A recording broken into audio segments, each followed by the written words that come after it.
Hello students, hope you all are safe and well today as well, है ना। तो बिना किसी टाइम वेस्ट करे आज का लेक्चर हम स्टार्ट करते हैं। कल हमने इस चैप्टर के बारे में बहुत कुछ चीज़ें समझी थी। अच्छा हाँ, वो आपका पीडीएफ सेकंड वाले चैप्टर का पीडीएफ नहीं मिला ना आपको, तो मैं इस वीडियो के बाद में या फिर अगले वीडियो में आपको पीडीएफ भेजता हूँ। उसके अंदर क्या क्वेश्चंस नहीं है, सिर्फ आंसर है। तो क्वेश्चन आप बुक से देख के आंसर उसमें से नोट करके लिखोगे, ठीक है ना। पता होगा कैसे लिखते हैं, वैसे करके लिख देना। मैं आपको कल आंसर की भेजता हूँ, ठीक है ना। हाँ, तो आज के चैप्टर में हमने इस चैप्टर का नाम था हमारा सेपरेशन ऑफ सब्सटेंसेस, जिसको मैंने बहुत ढंग से समझाया था आपको क्या होता है। फिर हमने समझा था कि प्योर सब्सटेंसेस क्या होते हैं, जिसके अंदर किसी भी चीज़ का मिक्सचर नहीं हो, कोई अलग चीज़ ना हो, उसका जो एलिमेंट है वो प्योर एलिमेंट हो, ठीक है ना। फिर उसके 3 प्रॉपर्टी समझी थी हमने। पहला जो था सेम प्रॉपर्टी, कि उसको कुछ भी कर लो, स्टार्टिंग से एंड तक रख लो, चाहे चीनी को 10 से 12 साल भी रख लो तो वो मीठा ही रहेगा, खट्टा नहीं हो जाएगा। सड़ने के बाद खट्टा हो जाए ये अलग बात है, लेकिन वो उसका जो प्रॉपर्टी है ना, वैसा का वैसा हमेशा सेम ही रहेगा, ठीक है। फिर हमने बताया था कि दोनों की एक फिक्स्ड मेल्टिंग और बॉइलिंग पॉइंट होती है हमेशा के लिए। जब भी उसका जो भी सब्सटेंस होगा, उसका हमेशा जो प्योर एलिमेंट होता है, ठीक है, जो प्योर सब्सटेंस होता है उसका हमेशा बॉइलिंग और मेल्टिंग पॉइंट सेम हो सकता है, ठीक है, रहेगा हमेशा। और तीसरा था डेफिनेट डेंसिटी। डेंसिटी में समझाने वाला था। देखो डेंसिटी क्या होता है, किसी भी चीज का, कोई सा भी सब्सटेंस होता है ना, उसका एक प्योर वॉल्यूम, मतलब वॉल्यूम मतलब वो कितना बड़ा है, कितना बड़े जगह, कितनी जगह घेर रहा है, उसको बोलते हैं वॉल्यूम। जैसे कि ये दिख रहा है, इसको नोटपैड बोलते हैं, जिसके ऊपर लिखते हैं, ठीक है, जिसके लिखने पे आपके पास में लिखा हुआ आता है ना। तो ये जो नोटपैड है, ये कितनी इतनी सारी जगह इसकी पूरी घेर रहा है, और इसका वेट कितना है इस पर डिपेंड करता है। जैसे कि ये इतना बड़ा है लेकिन ये बहुत हल्का है, इसका मास कम है, तो इसकी डेंसिटी कम है। किसके रिस्पेक्ट में? भी मान लो मेरे पास है ये फोन है। फोन इससे छोटा है, इससे कम जगह घेर रहा है, लेकिन इसका वेट इससे ज्यादा है, तो इसकी क्या डेंसिटी ज्यादा होगी। तो ये होता है चीज डेंसिटी, ठीक है ना। तो किसी भी प्योर मेटल की डेंसिटी हमेशा सेम रहेगी एट द एंड तक, ठीक है। अब आगे आज का पढ़ते हैं अपन। A material obtained by mixing together two or more substances in any ratio which do not react with each other is called a mixture।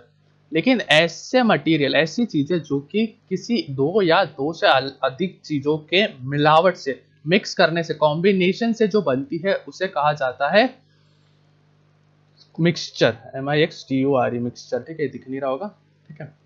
Since a mixture has various components, it is an impure substance। जैसा कि पता है कि जो mixture होता है ना, वो बहुत सारे कंपोनेंट्स, अलग अलग कंपोनेंट्स से मिलकर बना होता है, तो ये एक इम्प्योर होता है। प्योर क्या होता है? जिसके अंदर कोई मिलावट नहीं होती। इम्प्योर क्या होता है? जिसके अंदर जो मिलावट हो जाती है, ठीक है। तो प्योर जो सब्सटेंसेस होते हैं वो बिल्कुल प्योर होते हैं, उनके अंदर कोई सी भी मिलावट नहीं होती है। जो इम्प्योर जो मिक्सचर होते हैं वो इम्प्योर सब्सटेंसेस होते हैं, उनके अंदर मिलावट होती है बहुत सारी चीजों की। The various components in a mixture do, इसको थोड़ा बड़ा कर देते हैं,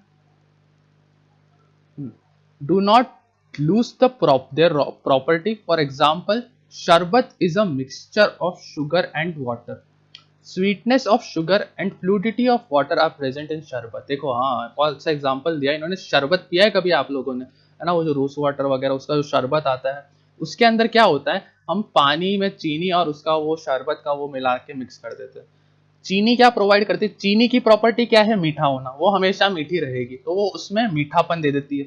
पानी जो होता है उसके अंदर अपन डालते हैं, वो होता है फ्लूइड के लिए, ताकि उसको पी सके, है ना। तो पानी एक अपने आप में, पानी एक प्योर एलिमेंट है, जिसकी खुद की प्रॉपर्टी है फ्लूइडिटी की, मतलब कि बहता रहता है, ठीक है। और शुगर खुद अपने आप में एक प्योर एलिमेंट है। जब ये दोनों को मिक्स कर दिया गया है शरबत बनाने के लिए, तो शरबत क्या बन गया? एक मिक्सचर बन गया। इसकी खुद की कोई प्रॉपर्टी नहीं है, वो उसकी प्रॉपर्टी प्योर एलिमेंट्स पे डिपेंड होती है। समझ गए? ये था पूरा सिस्टम। अब समझेंगे हम टाइप्स ऑफ मिक्सचर। क्या है अपना? Types of mixture. Mixtures are classified according to how well mixed they are, as homogeneous और heterogeneous। मिक्सचर को किस चीज में डिवाइड किया गया, कौन से बेसिस पे डिवाइड किया गया है, कि वो कितने ढंग से मिले हुए, कितने अच्छे से, कितने प्योर तरीके से मिले हुए हैं, उसके बेसिस पे बनाया गया है। होमोजीनस और हेटेरोजीनस दोनों समझते हैं। सबसे पहला है हेटेरोजीनस, ठीक है।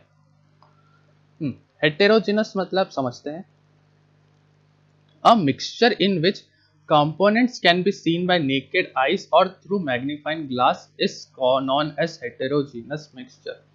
देखो, होमोजीनस और हेटेरोजीनस में क्या फर्क होता है? होमोजीनस जो होता है ना वो इतना ढंग से मिक्स होता है जिसके अंदर आप किसी भी सब्सटेंस को अलग अलग करके नहीं देख सकते हो। जैसे कि अपन शिकंजी बनाते हैं, ठीक है, शिकंजी पता है ना, वो नींबू नींबू का जूस होता है, लेमन जूस उसको बोलते हैं शिकंजी।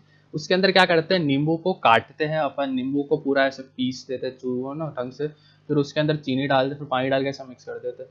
अब अगर आप चाहो उसके अंदर देखना कि भाई इसमें जो अपन ने नींबू का रस डाला था वो किधर है, चीनी किधर है, देख पाओगे? नहीं देख पाओगे, वो क्योंकि बहुत अच्छे से मिक्स हो जाती है। तो ऐसी चीजें जो मिक्स होने के बाद में अगर अपन अपनी आंखों से उसको देख पा रहे हैं, एक एक पार्टिकल को अलग अलग देख पा रहे हैं, तो वैसा मिक्सचर कहलाएगा हेटेरोजीनस। और जिसको नहीं देख पा रहे और बहुत अच्छे से मिक्स हो चुका है, बिल्कुल प्योर तरीके से मिक्स हो चुका है, बिल्कुल प्योर सब्सटेंस लग रहा है, उसे क्या बोल देंगे? Homogeneous mixture. ठीक है। It is the least well mixed of mixtures. The particles that make up the mixture are large enough to be seen. जो भी इसमें सब्सटेंसेस मिक्स करते हैं ना वो इतने बड़े होते हैं कि वो दिख जाते हैं। जैसे कि एक मिक्सचर मान लो पिज्जा है, पिज्जा होता है ना, पिज्जा को अपन जब देखते हैं तो अपन को ऊपर ऊपर से सब कुछ दिख जाता है, उसके अंदर टमाटर डाला हुआ, प्याज डाला हुआ है ना, हर चीज को ऊपर ऊपर से टॉपिंग कर रखते होते हैं क्योंकि वो दिख जाता है, उसका मैदा वैदा सब कुछ दिखा जाता है अपन को, है ना, क्योंकि वो इतने बड़े होते हैं जो आराम से अपनी आंखों से दिख जाते हैं। तो ऐसे होते हैं हेटेरोजेनस मिक्सचर।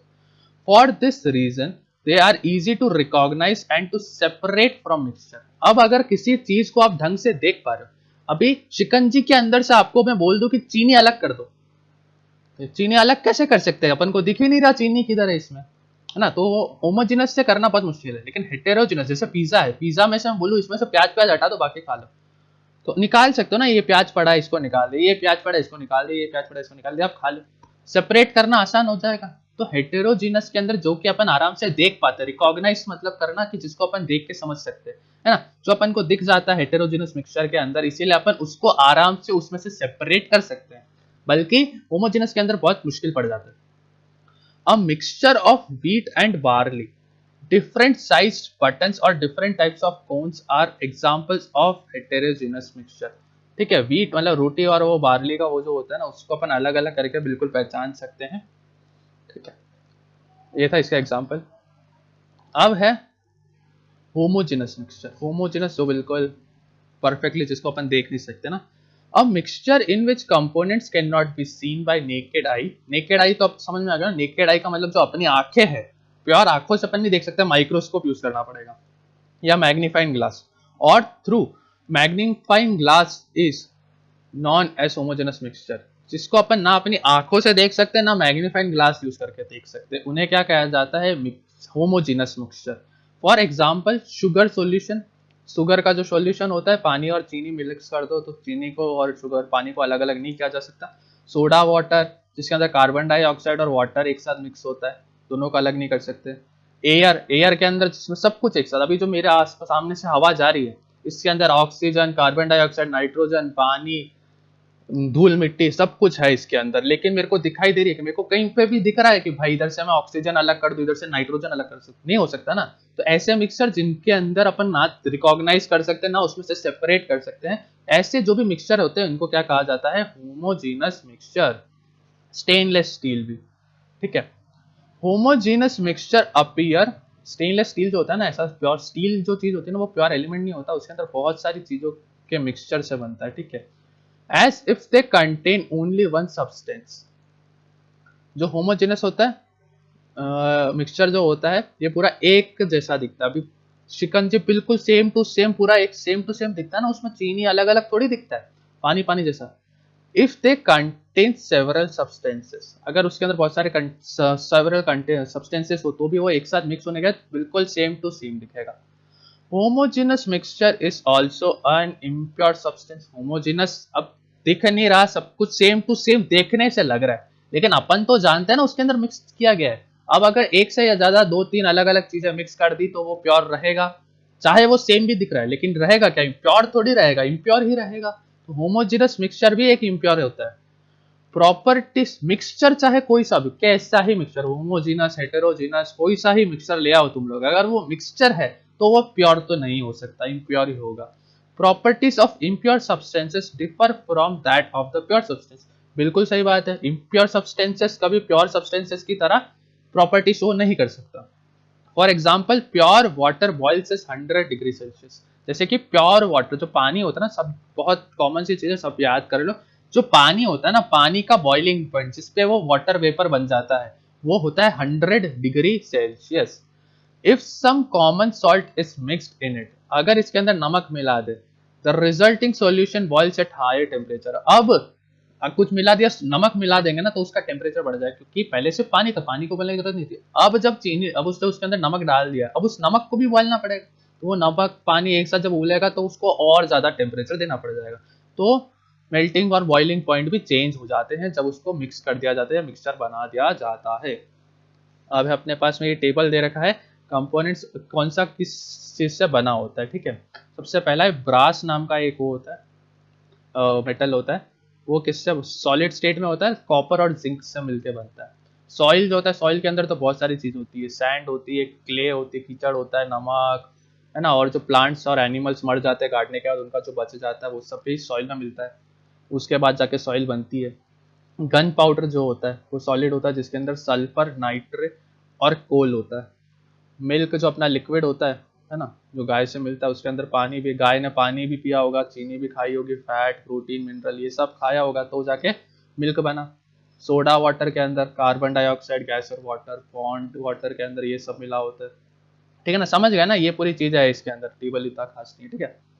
इसके आगे का है need for separating components of a mixture, कि भाई जरूरत क्या है हमें किसी भी चीज में से, किसी मिक्सचर में से किसी चीज को सेपरेट करने की हमें जरूरत क्या पड़ी, ठीक है। तो क्या पड़ी, a study of the properties and methods of separation of some of the mixture is very important for us. We have to separate the constituents of mixture for different reasons, some of the which are as follows। देखो mixture में से, देखो अब बोल रहे हैं कि अपन कोई मिक्सचर है, अपन को जरूरत क्या है उस मिक्सचर में से किसी चीज को सब्सट्रैक्ट, सेपरेट करने की। सब्सट्रैक्ट भी वही मतलब होता है, लेकिन सेपरेट ही मान लो, अभी सेपरेट करने की क्या जरूरत होती है। तो बताया गया है कि किसी भी, हमें ना ऐसी बहुत सारी चीजों की जरूरत पड़ती है जिसको हमेशा सेपरेट करके किसी और चीज में यूज किया जाना चाहिए। जैसे कि अपनी एयर आ रही है, एयर जो जा रही है अपने अंदर, उसमें से ऑक्सीजन को निकालना जरूरी है ना, क्योंकि अपनी बॉडी को सिर्फ ऑक्सीजन चाहिए, बाकी सब जो है नाइट्रोजन है, जो भी फालतू जो भी चीज है ना, डस्ट वगैरह है, वो अपनी बॉडी के लिए हार्मफुल है, अपनी बॉडी को चाहिए ऑक्सीजन सिर्फ। तो उस एयर में से ऑक्सीजन को सेपरेट करना जरूरी रहेगा, बिल्कुल ना। उसके अलावा जैसे अपनी नदी है, नदी बहुत खराब हुई पड़ी है, उस नदी में से कचरे को सेपरेट करना, नदी के अंदर जो भी चीजें सब मिक्स करके मिक्सचर बन जाता है ना, गंदगी होती है उसके अंदर, जो आंटियां कपड़े धोती है उसका डिटर्जेंट आ जाता है ना, मिट्टी वगैरह जो निकल निकल के आ जाती है, ये सब मिक्स होकर मिक्सचर बना देती है। अब उस पानी को ऐसे एज सच तो पिया नहीं जा सकता, उसमें से कचरे को, डिटर्जेंट को, सबको बाहर निकाल देंगे तो प्योर पानी आएगा, उसी को पी सकते हैं, है ना, किसी भी चीज में यूज भी उसी को कर सकते हैं। तो इन सब चीजों में सेपरेशन बहुत जरूरी चीज होता है, ठीक है। तो ये सारे सेपरेशन वाले मेथड्स अपन कल के लेक्चर में पढ़ेंगे, आज अपन इस लेक्चर को यहीं खत्म करते हैं। So take care, goodbye, thank you.